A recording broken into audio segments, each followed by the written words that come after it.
جو مذہب سے دور ہیں, غیر مسلم ہیں خاص طور پر, یا مسلمان ہیں مگر بہت لبرل ہیں, مذہب کو نہیں مانتے, وہ جب آپ کو موٹیویٹ کرتے ہیں, ٹریننگ دیتے ہیں, اس ٹریننگ میں ایک ٹیکنیکل فالٹ ہے, اس فالٹ کا ان کے پاس کوئی حل نہیں ہے, لہذا وہ آپ کو کامیاب زندگی کے گر نہیں بتا, کچھ تو بتاتے ہیں, ساری باتیں ان کی غلط نہیں ہیں, یہ ذہن میں رکھیں, لیکن ایک بہت بڑا فالٹ ہے, وہ تو میں اگر بیان کروں پھر وہ دوبارہ بیان شروع ہو جائے گا نا.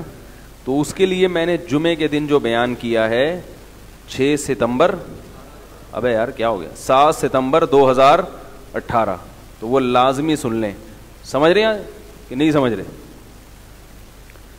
کیونکہ ہر آدمی کے, کسی کے پاس, لوگوں کے پاس نا سیدھا راستہ نہیں ہے, تو ان کو کوئی بھی موٹیویٹ کرنے بیٹھ جائے, کوئی بھی بڑا اچھے اسٹائل سے, لب و لہجہ اچھا ہو, تو وہ اس کے پیچھے چل پڑتے ہیں کہ بھائی ماشاء اللہ بڑی خاندانی باتیں کر رہا ہے. کیونکہ جب کوئی سیدھا راستہ دکھانے والا نہیں ہوتا, پھر جو دکھائے اسی کے پیچھے لوگ چلتے ہیں.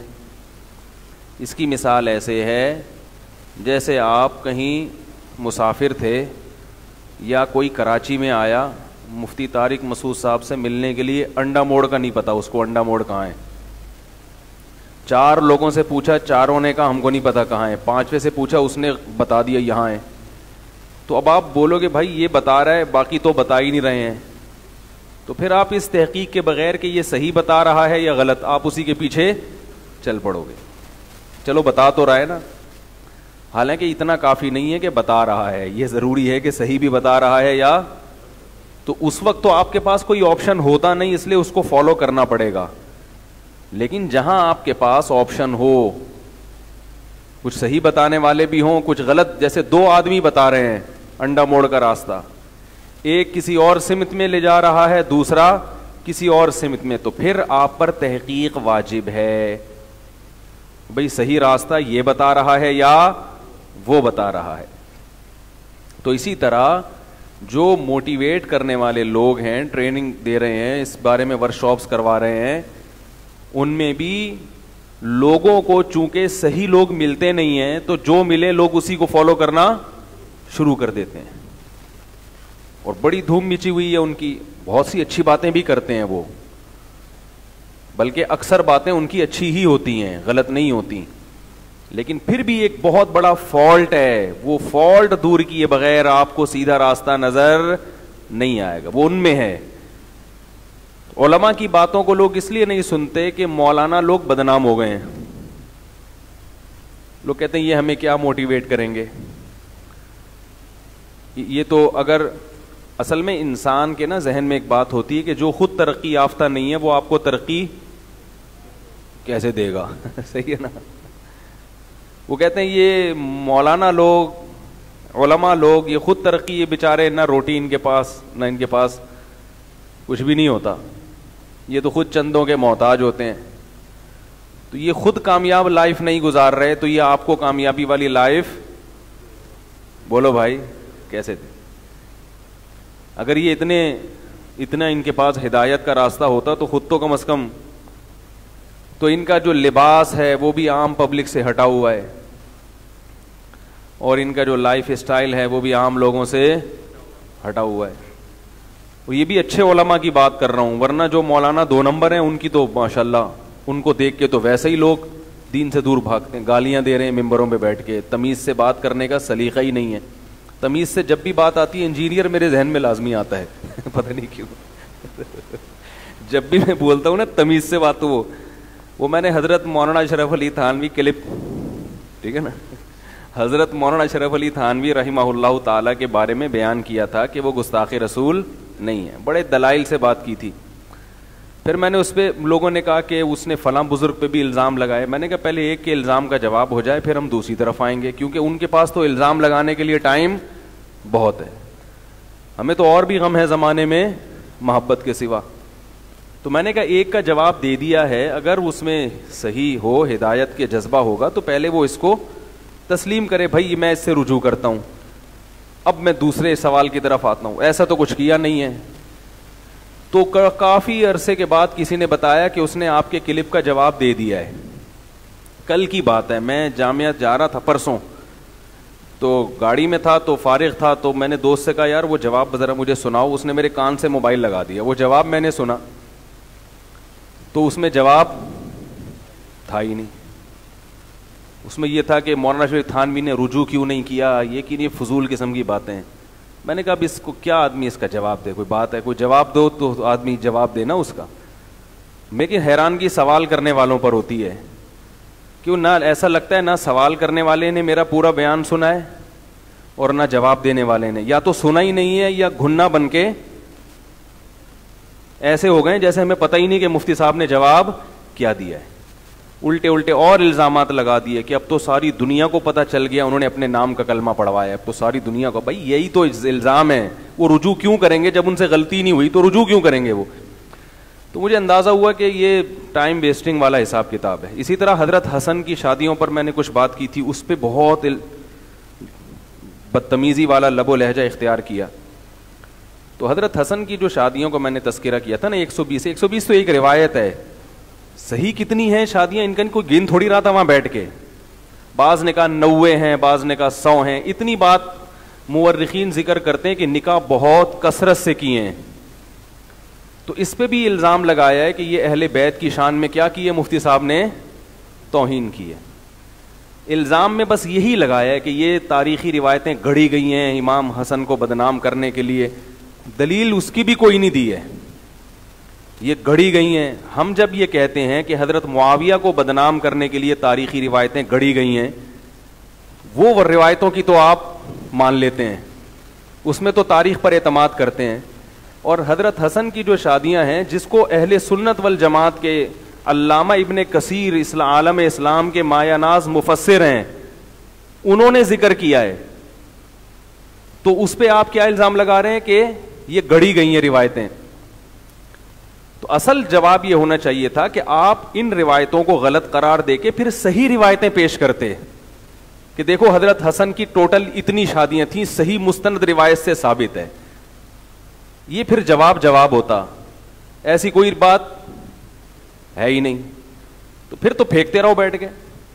رہا یہ مسئلہ کہ حضرت حسن نے جو اتنی کثرت سے شادیاں کی, تو بظاہر ایسا لگتا ہے کہ یہ عیب کا کام کیا انہوں نے, کیونکہ جب شادیاں زیادہ کی ہوں گی تو طلاقیں بھی دی ہوں گی نا, کیونکہ 4 سے زیادہ تو آپ رکھ نہیں سکتے. اچھا یہ بھی الزام لگایا ہے اس نے کہ حضرت حسن نے جب کی تو حضرت حسین نے کیوں نہیں کی. یہ ایسا ہی ہو گیا جیسے کوئی میرے بارے میں کہے مفتی صاحب نے 3 شادیاں کی, ان کے ماموں نے کیوں نہیں کی, ان کے بھائی نے کیوں نہیں کی. ابے بھائی, ہر آدمی ہر کام نہیں کرتا. حضرت حسن نے کر لی, حضرت حسین نے نہیں کی. اور ہمیں پتا ہے کہ حضرت حسین کو بھی لوگوں نے اپنی بیٹیاں پیش کی ہوں گی نکاح کے لیے, ان کا نظریہ نہیں تھا, جیسے حضرت علی نے نہیں کی اور جمہور صحابہ نے نہیں کی. وہ اتنی کثرت سے نکاح نہیں 4 سے زیادہ نہیں کرتے تھے اور بلا وجہ طلاق نہیں دیتے تھے.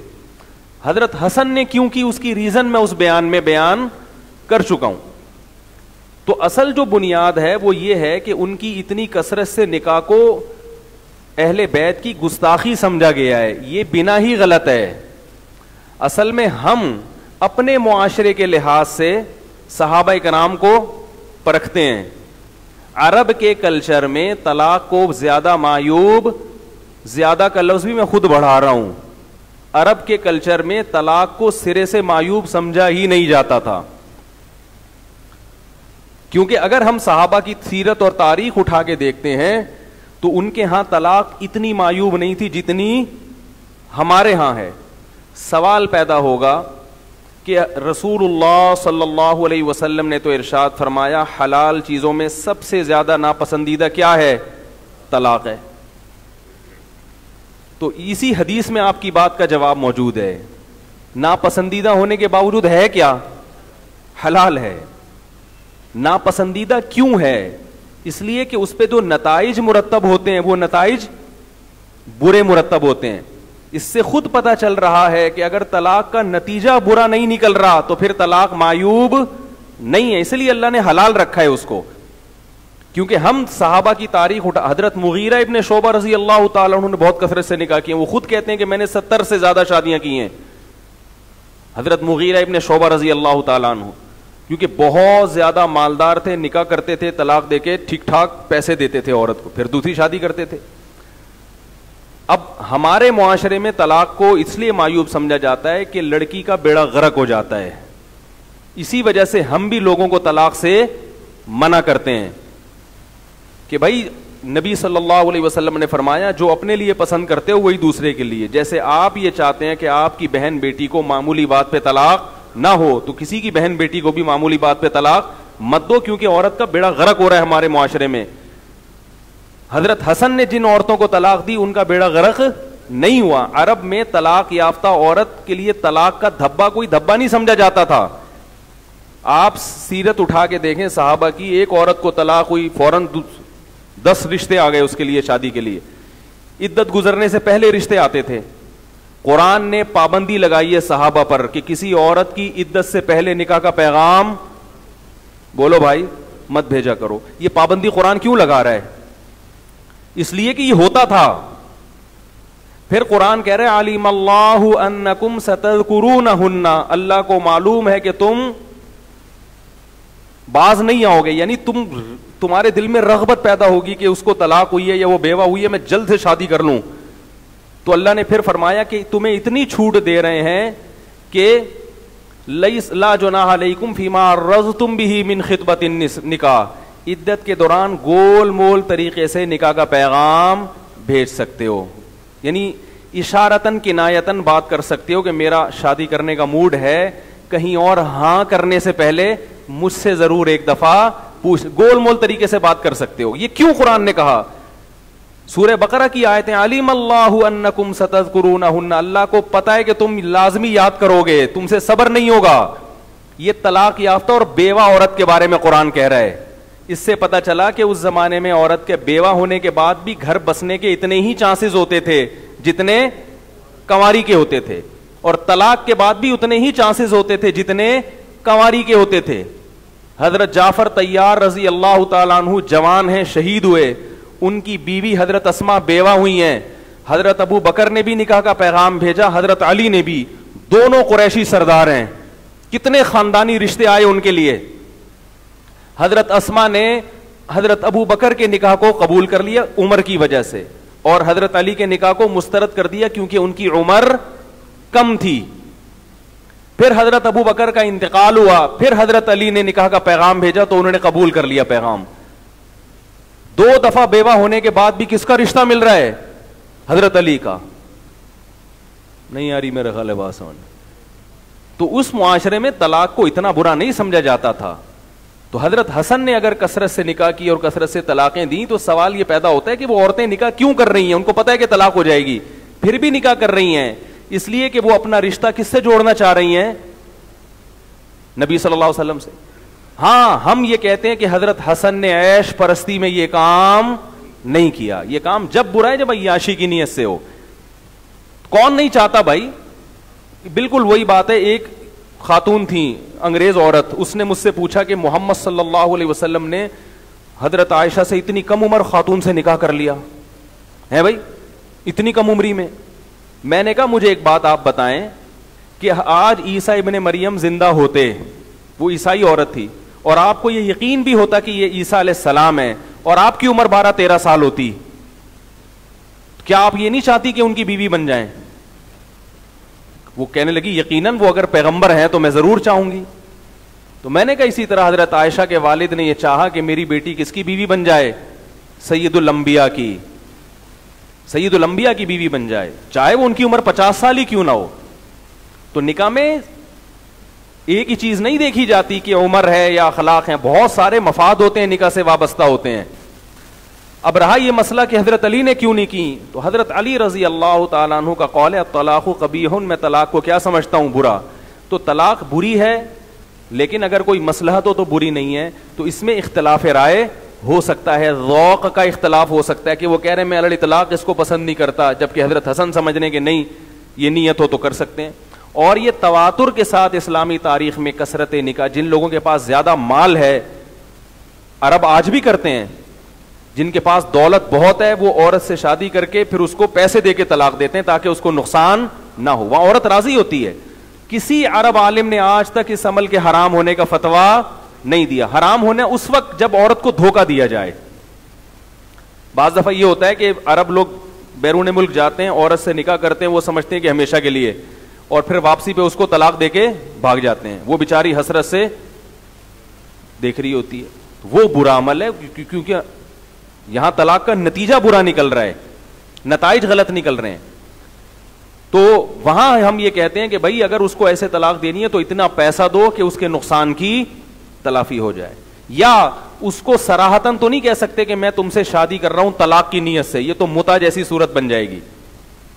لیکن اس کو بتاؤ کہ میں امریکہ میں رہنا چاہتا ہوں, میں شادی تو کر رہا ہوں لیکن بھائی میرا کوئی بھروسہ نہیں ہے, میں واپس جاؤں گا تو میں نہیں رکھ سکوں گا تمہیں, میرے پاس وہاں سعودیہ لے جانے کے لیے پیسے نہیں ہیں.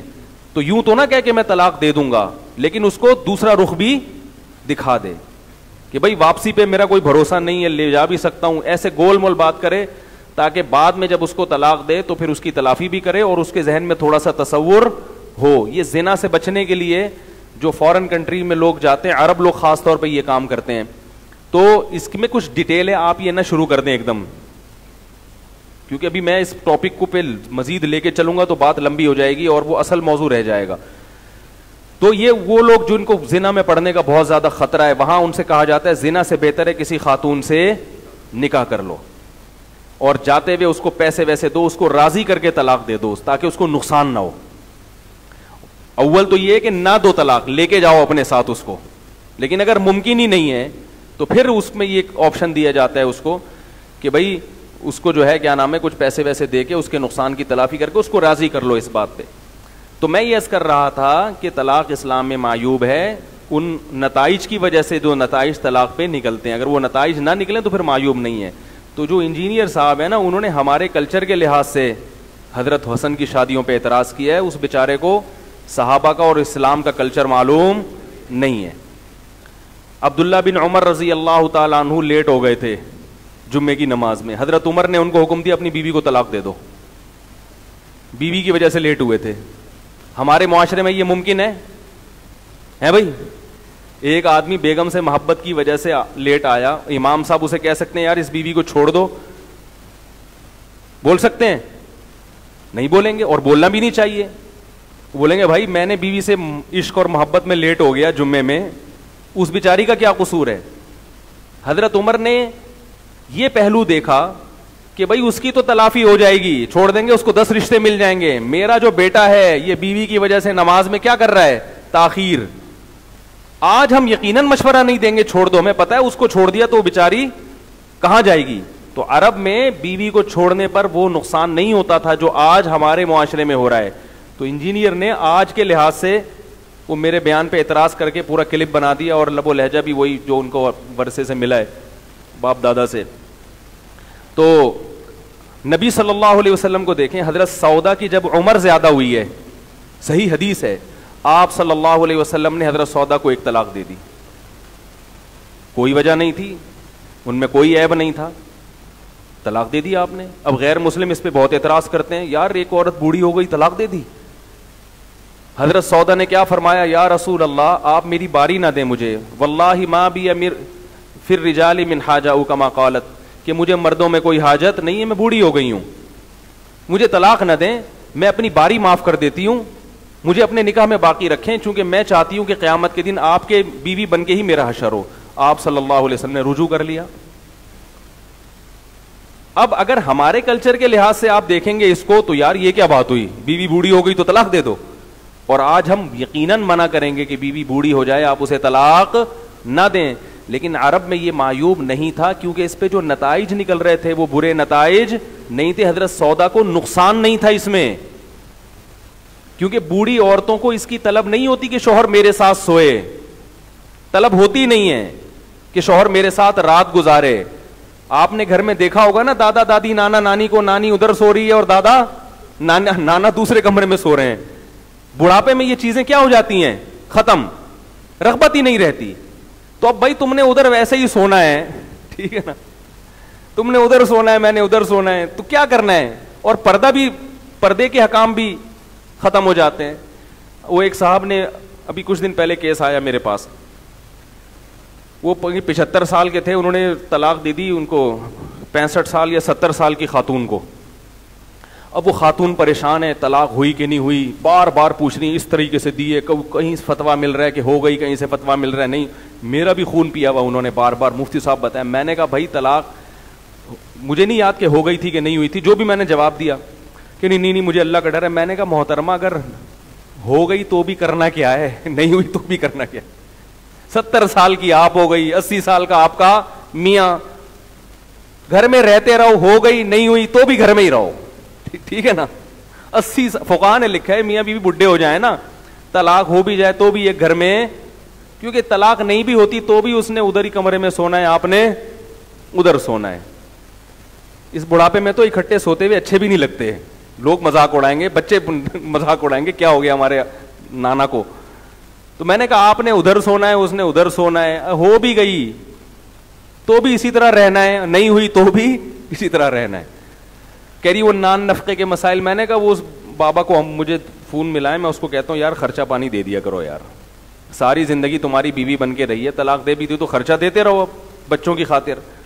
میں نے کہا زیادہ زیادہ آپ نے کیا کرنا ہے کہ بھائی اسکارف لے لینا ہے, تاکہ بالوں کا پردہ ہے عورت کا, شوہر کے سامنے بیٹھ بھی سکتی ہیں, چہرے کا ایسے موقع پہ پردہ, بوڑھی عورت پہ ویسے ہی چہرے کا پردہ نہیں ہے.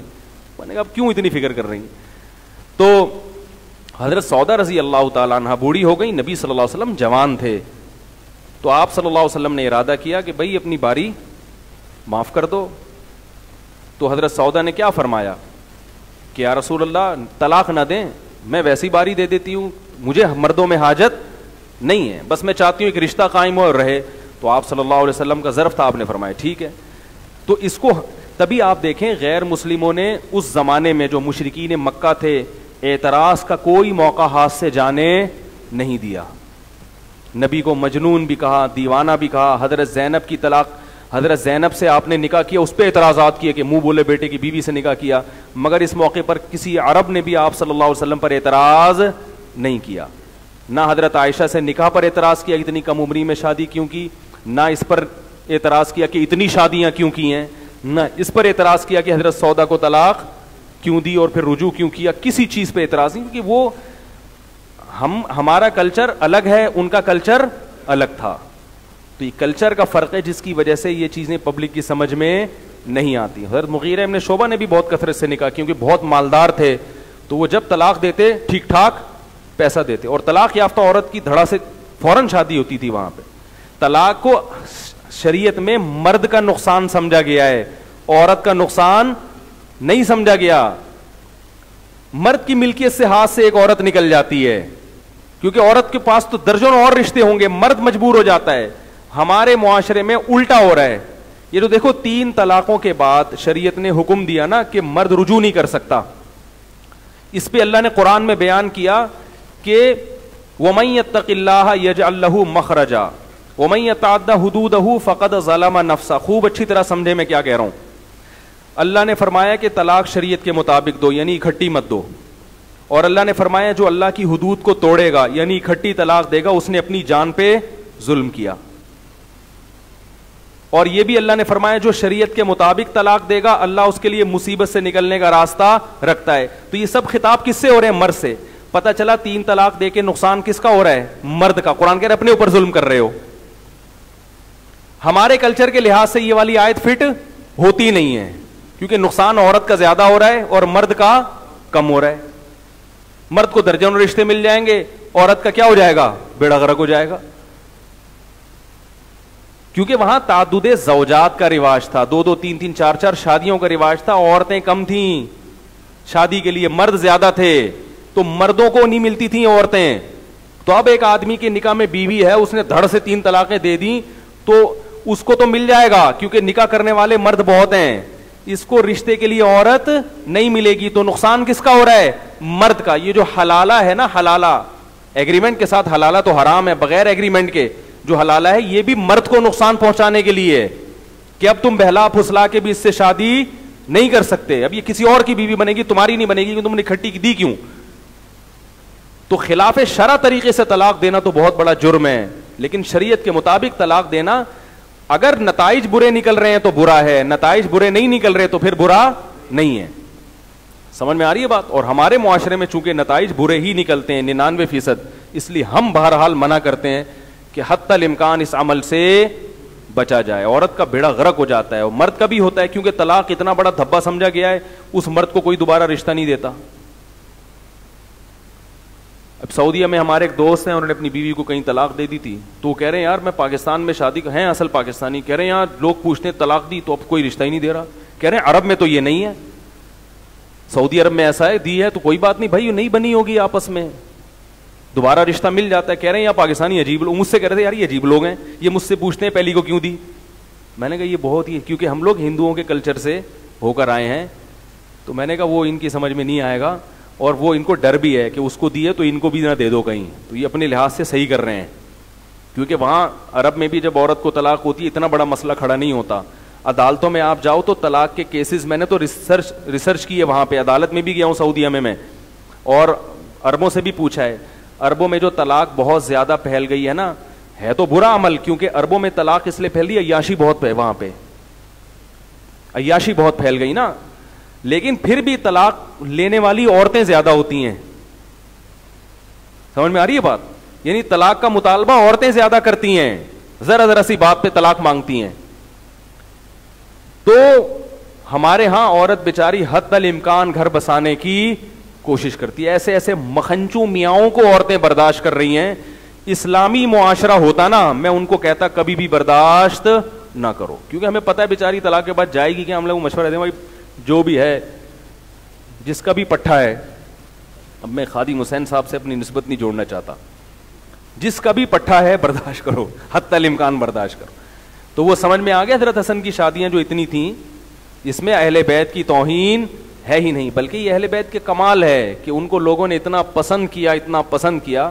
اور حضرت حسن کے بارے میں مورخین نے لکھا ہے کہ جو ان کو دیکھتا تھا عاشق ہو جاتا تھا, خوبصورتی ان میں, جمال, ان کے اخلاق, تو لوگ ان سے رشتہ کرنا چاہتے تھے. تو اور بھی ایک بات ذہن میں آئی تھی, نکل لی. ہاں وہ تو میں نے بتایا, مولوی تھانوی کو جواب ہی نہیں دیا اس نے کوئی اس کلپ کا, اس نے کہا انہوں نے رجوع ہی نہیں کیا. تو میں نے کب کہا ہے کہ رجوع کیا نہیں کیا, یہ بات ہی میں نے نہیں کی ہے. میں نے تو خواب ہے, خواب بیان کرنے میں, اور وہ میں نے احادیث سے بھی اس قسم کے خواب بیان بھی کیے ہیں کہ حدیث میں اس قسم نبی کے جسم کے گوشت کا ٹکڑا کٹ گیا. عام حالت میں یہ گستاخی ہے, خواب میں یہ گستاخی نہیں ہے, اور نہ یہ خواب بیان کرنا گستاخی ہے. اور ایک بات یہ, حضرت حسن کی شادیوں پہ اگر اس نے مجھے گستاخ اہل بیت کہا ہے تو مجھے کیوں کہا ہے, علامہ ابن کثیر کو کیوں نہیں کہا؟ سمجھ میں آ رہی ہے بات؟ بھائی علامہ ابن کثیر جو مایہ ناز مفسر ہیں, ان کو بولو نا کہ اہل بیت کے معاذ اللہ گستاخ ہیں وہ, جنہوں نے یہ روایت نقل کی ہے, یا جو اہل سنت والجماعت کے بڑے بڑے علماء ہیں انہوں نے یہ روایت نقل کی ہے, تو ان کو آپ گستاخی کا فتویٰ لگائے نا, لیکن ان پہ کوئی انگلی نہیں. سارا دیوبندیوں پہ نزلہ گر رہا ہے. یہ ہے مسلکی تعصب.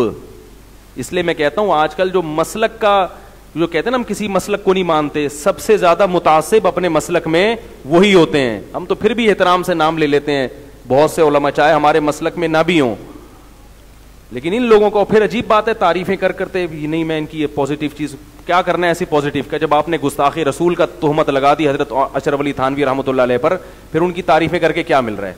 گستاخی رسول تو سب سے بڑی گالی ہے کسی کو گستاخی رسول کہہ دینا.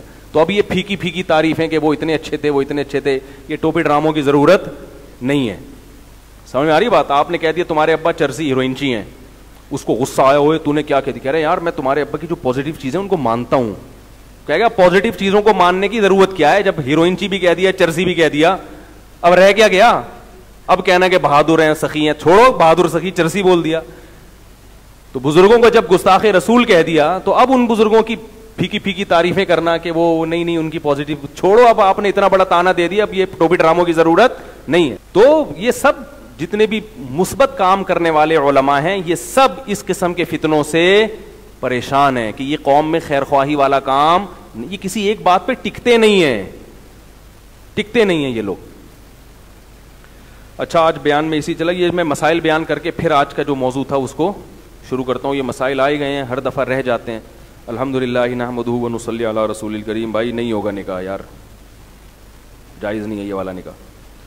لے پالک اولاد کے لیے کیا حکم ہے؟ والد صاحب کا انتقال ہو گیا, والدہ کا ذہنی توازن تھوڑا ٹھیک نہیں, والدہ کی کفالت لے پالک کے ذمے ہے. لے پالک تو والد کے مال کو والدہ کے ساتھ بھائی لے پالک جس نے پالا ہے اس کے ذمے ہے. ابا نے اگر بیوی کی اجازت کے بغیر کسی کے بچے کو گھر میں لا کے رکھ دیا تو بیوی پر اس بچے کو پالنا واجب نہیں ہے. زبردستی آپ کسی کی اولاد اپنی بیوی کے پہ نہیں تھوپ سکتے. اخلاقاً پال لے تو بہت اچھی بات ہے. اس طرح کسی خاتون نے لا کے ڈال دیا شوہر کے متھے تو وہ بھی نہیں. آج کل یورپ امریکہ سے کالز آتی ہیں, اللہ معاف فرمائے بولتے ہوئے بھی ڈر لگتا ہے. وہاں یہ بھی ہونے لگا ہے کیونکہ وہ لوگ زنا والی اولاد کو بھی اولاد ہی مانتے ہیں. اسلام میں جو زانی ہے, جو زنا سے بچہ پیدا ہوگا, شریعت زانی کا اس سے رشتہ نہیں مانتی. سمجھ رہے ہو, کوئی تعلق نہیں ہے اس کا زانی سے. تو اب کیا کرتے ہیں وہاں بعض جو لبرل قسم کے مسلمان ہیں, بعضوں کے, ہر سب سے بدگمان نہیں ہو بھائی, وہ زنا سے بچہ پیدا ہوا, وہ بچہ لا کے, کیونکہ گورنمنٹ تو اس کو آپ کا ہی بچہ مانے گی جس نے زنا کیا ہے, تو اب وہ بچہ لا کے بیوی کو پکڑا دیا کہ اس کو پالو. تو یہ بھی ظلم ہے عورت پر. آپ اپنی بیوی سے وہ بچہ, سوگن کا بچہ نہیں پلوا سکتے, تو زنا والا بچے کو تو شریعت آپ کا بچہ مانتی نہیں ہے. اس کا باپ سے جو طبی اور سائنسی لحاظ سے باپ ہے اس سے کوئی رشتہ نہیں ہے, نہ وراثت میں کسی بھی چیز میں رشتہ نہیں ہے. سمجھ رہے ہیں بات کو. پھر اس کو پالے گا کون؟ اس کو وہ ماں پالے گی جس نے جنا ہے, جس نے زنا کیا, یا گورنمنٹ پالے گی. سمجھ رہے ہیں, یا کوئی فی سبیل اللہ اس کو خوشی سے پال لے تو الگ بات ہے.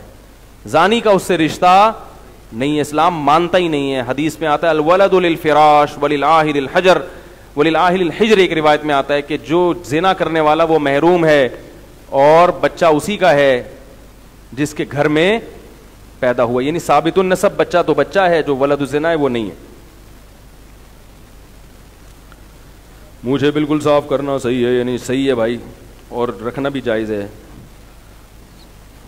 الطہارۃ شطر الایمان, حدیث میں آتا ہے. کسی نے پوچھا کہ یہ جو صفائی ہے یہ نصف ایمان ہے, یہ طہارت نصف ایمان ہے, کیونکہ صفائی میں اور طہارت میں تھوڑا سا فرق ہے. صفائی کا مطلب کسی چیز کو کلین کر دینا, نیٹ اور کلین. طہارت اس سے اوپر کی چیز ہے. انگریزوں میں نیٹ اور کلین کا لفظ تو ہے, طہارت کا لفظ نہیں ہے. یہی وجہ ہے کہ گوروں میں بہت سے نیٹ کلین تو ہوتے ہیں, طاہر طہارت والے نہیں. مثلاً آپ بہت صاف ستھرے کپڑے پہن کے پرفیوم لگا کے گھر سے باہر نکلے, مگر استنجا کرنے کے بعد آپ نے دھویا نہیں ہے, تو آپ نیٹ کلین تو کہلائیں گے, مگر پاک, طہارت کا اردو میں ترجمہ بنتا ہے پاک, مگر آپ پاک نہیں کہلائیں گے. بیماریاں میل کچیل سے نہیں پھیلتی, بدبو میل کچیل سے, مٹی میں بدبو نہیں رکھی اللہ نے. بیماریاں اور گندگی, جو میں بچپن میں غیر مسلموں کے گھر میں جب بھی جاتا تھا بڑے نیٹ کلین ہوتے تھے, مگر پھر بھی ایک عجیب سی بدبو آتی تھی. میں سب غیر مسلموں پر یہ الزام نہیں لگا رہا, لیکن میرا جو اپنا مشاہدہ ہے, بچپن میں ہمارے اس کلاس فیلو ہوتے تھے, کبھی ان کے گھر چلے گئے, کوئی کرسچن ہے کوئی ہندو ہے, عجیب سی بو آتی تھی گھر سے, حالانکہ سب کچھ صاف ستھرا ہے. میں بڑا پریشان ہوتا تھا کہ ان کے میں بے سے بو کیوں آتی ہے. تو اب مجھے سمجھ میں آیا ان کے ہاں صفائی ہے, طہارت نہیں ہے. جب استنجا کرنے کے بعد آپ دھوئیں گے نہیں, کئی کئی دنوں کا وہ ایک جمع ہو جائے گا. عورتیں حیض سے پاک ہونا اور اس میں طہارت کا خیال کرنا کہ کپڑے پر ناپاکی لگ گئی تو نماز نہیں ہوگی, پھر غسل کرنا, یہ جب چیزیں ہوں گی نہیں تو گندگی تو پھیلے گی نا. پھر تو اسی طرح کسی نے ہم بستری کی, اس کے بعد وہ اچھے سے صاف ستھرے کپڑے پہن کے پرفیوم لگا کے آفس چلا گیا, نیٹ کلین تو ہے, مگر شریعت کی نظر میں وہ پاک بولتے کیوں نہیں بھائی, نہیں ہے.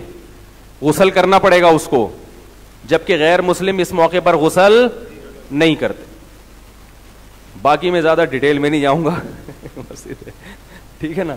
اسی طرح ناپاک چیزیں آپ کھا رہے ہیں, سور ہے, کتا ہے, یا مردار ہے جس میں بلڈ ہوتا ہے نا, جانور جب ذبح نہیں کرتے خون اندر رہ جاتا ہے, وہ تو ناپاک ہے, وہ آپ کھاؤ اور اوپر سے نہا بھی لو تو شریعت آپ کو نیٹ کلین تو کہے گی مگر پاک نہیں کہے گی. تو اسلام میں طہارت کے الگ فضائل ہیں, اور نظافت اردو میں, عربی میں کہتے ہیں نیٹ اور کلین ہونے کو, نیٹ کلین ہونے کے الگ فضائل ہیں. اسلام نے صفائی کا بھی حکم دیا اور طہارت کا بھی حکم دیا ہے.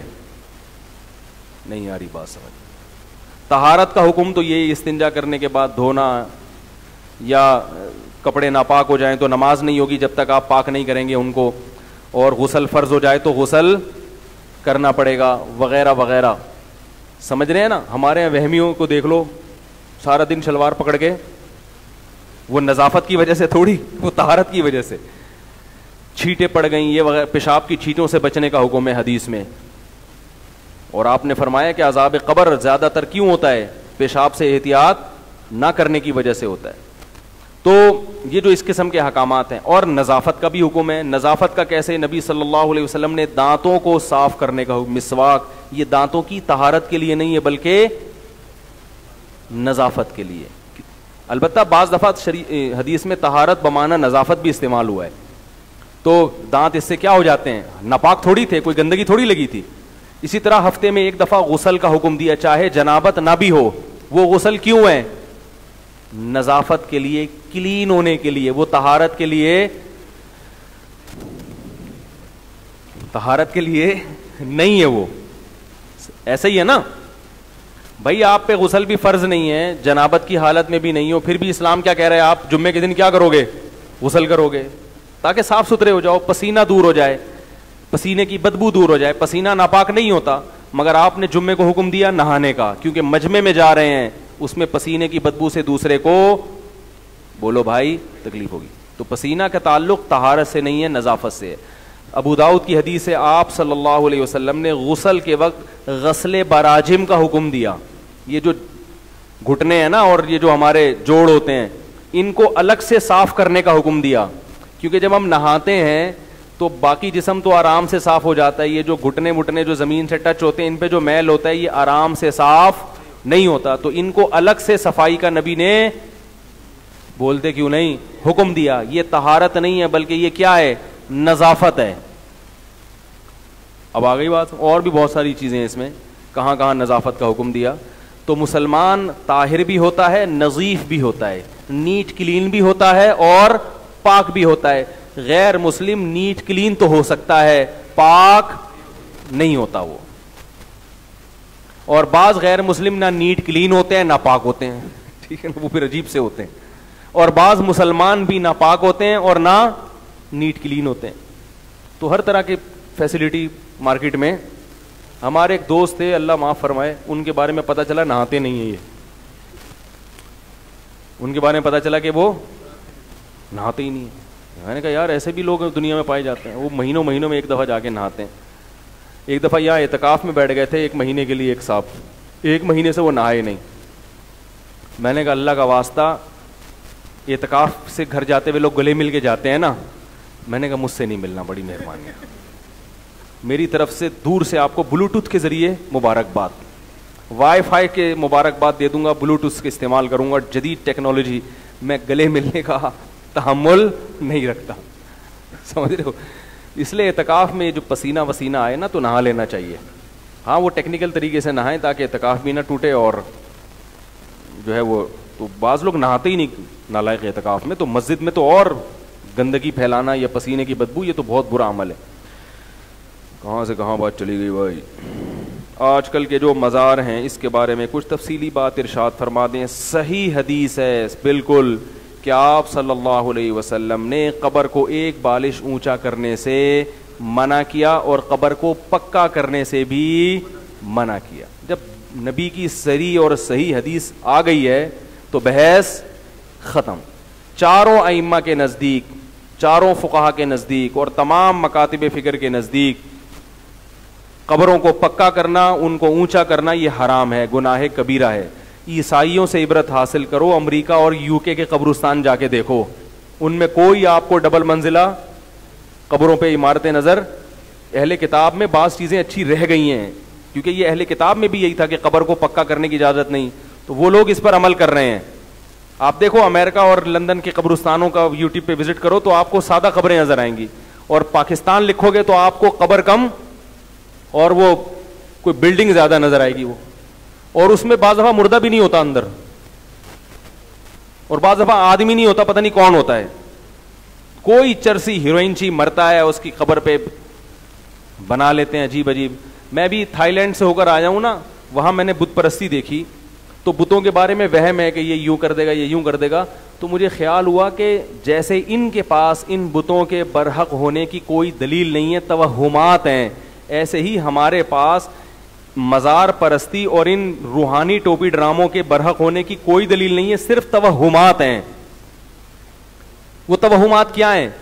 ہندوؤں کا نتیجہ ہے کہ ہم نے فلاں بھگوان کی منت مانی تھی، ہمارا فلاں کام ہو گیا تھا. بعض دفعہ کام ہو بھی جاتا ہے نا. تو ان کے پاس ایسے کچھ واقعات ہوتے ہیں، وہ واقعات لوگوں کو سناتے ہیں، لوگ یقین کر لیتے ہیں. ہمارے ہاں بھی جو روحانی ٹوپی ڈرامے مارکیٹ میں چل رہے ہیں، ان کے پاس بھی واقعات کی ایک فہرست ہوتی ہے. فلاں آیا تھا، میں نے فلاں وظیفہ بتایا تھا، اس کا فلاں کام ہو گیا تھا. تو اللہ نے بھگوان کے جو پتھروں کے بنے ہوئے بت ہیں ان کے باطل ہونے کی دلیل میں یہ نہیں کہا کہ ان سے تم نے فلاں موقع پہ مدد مانگی تھی اور کام ہو گیا تھا، بلکہ اللہ نے کہا کہ تم کتنی چیزیں ان سے مانگتے ہو وہ پوری نہیں ہوتی. ایک دلیل یہ دی، الہم ارجل یمشون بہا، کیا ان کے پاؤں ہیں جس سے چل سکتے ہیں؟ یعنی اللہ نے بتایا کہ یہ اپنا کام نہیں بنا سکتے تو تمہارا کہاں سے بنائیں گے؟ لہذا جو کام تمہارے ہو گئے وہ انہوں نے نہیں کیے، وہ کس نے کیے ہیں؟ اللہ نے کیے. اور ان کی وجہ سے نہیں کہ وہ ایسی غریبی میں کچھ کام ہو جاتے ہیں.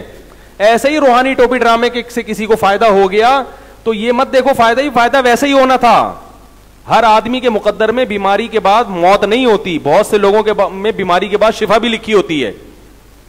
تم یہ دیکھو کہ جو اپنے آپ کے کام ٹھیک نہیں کر سکتا وہ تمہارے کام کہاں سے ٹھیک کرے گا؟ جو روحانی علاج والا، تم جا رہے ہو اس کے پاس کہ میری فلاں جگہ سیٹنگ چل رہی ہے، وہ لڑکی مجھے مل جائے، زیادہ تر یہی ہو رہا ہے. تو میں ان سے کہتا ہوں جو پٹھان ہوٹل سے فری پھوکٹ میں 2 پراٹھے نہیں اٹھا کے لا سکتا وہ تمہاری محبوبہ کو تمہارے قدموں میں، بولو بھائی، کہاں سے لا سکتا ہے؟ تو قرآن کا طرز یہ ہے کہ ان کے عاجز ہونے کے دلائل دے رہا ہے اور آپ ان کے عاجز ہونے کے دلائل پہ غور نہیں کر رہے. جو کام تکے میں ہو گئے ہیں ان کو ہائی لائٹ کر رہے ہو. مجھے کینسر تھا، میں حضرت جی کے پاس گیا، کینسر ٹھیک ہو گیا ہے. بھائی میری ٹانگ ٹوٹ گئی تھی، میں فلاں کے پاس گیا، ٹانگ جڑ گئی. میرے گدے میں پتھری تھی، انہوں نے پھونک ماری، پتھری نکل گئی. ارے اگر پتھری نکل رہی ہوتی ٹھیک ہے، نکل گئی آپ کی، مانتا ہوں، ان کی پھونک سے نہیں نکلی، ویسے نکلی ہے. ہر ایک کی پتھری نے اندر رہنا نہیں ہوتا. تو یہی وہ توہم پرستی ہے جس کی وجہ سے شرک آیا ہے. فلاں نے بت کے سامنے جھکا تھا، اس کی شادی ہو گئی، اس کے بچہ ہو گیا. فلاں مزار پہ گیا تھا داتا دربار کے، تو دیکھو اس کے اولاد ہو گئی. اس کا مطلب مزاروں سے بھی ہوتا ہے. تو بھائی اگر ایسے ہو رہا ہوتا نا، آپ یہ دیکھو کتنے گئے ہیں ان کو پھر بھی اولاد نہیں ملی، اور کتنے نہیں گئے ہیں پھر بھی ہو گئی اولاد ان کو. تو قرآن کا جو دلائل بیان کرنے کا طرز ہے نا وہ یہ نہیں ہے کہ ان سے کیا کیا ہو رہا ہے. قرآن کہہ رہے ہیں جو خود عاجز ہیں، تو جو مزار میں پڑے ہوئے ہیں چاہے وہ ولی اللہ ہی کیوں نہ ہو بھائی، وہ تو ہل نہیں سکتے، وہ قبر سے باہر نہیں آ سکتے. وہ میں نے بتایا تھا نا ایک واقعہ، ایک فالج زدہ آدمی کا فون آیا میرے پاس، آدھا دھڑ اس کا کیا ہے؟